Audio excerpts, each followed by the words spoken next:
Hi Rick. I also have an F14 fault on a glowworm 30xy boiler. Kicks in after about 2 minutes of running the hot water. Occasionally I get F5 fault too. I've replaced thermistors and actuator but no joy. If the problem lies with the plate heat exchanger, would a complete system power flush help?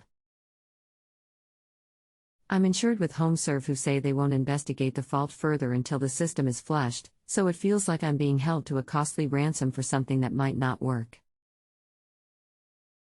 Hi, my name is. Let's see if we can get you sorted in the shortest possible time.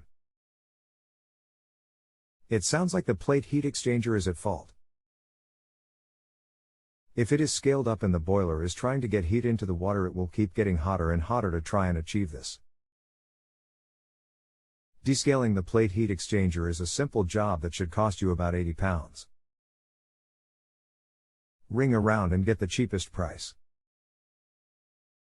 Thanks, Andrew.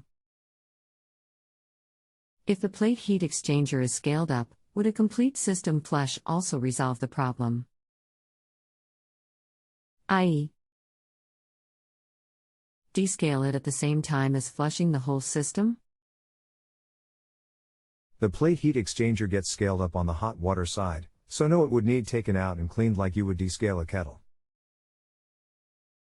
If you have a home improvement or appliance question and want to chat with an expert now, visit JustAnswer.com/YTHI.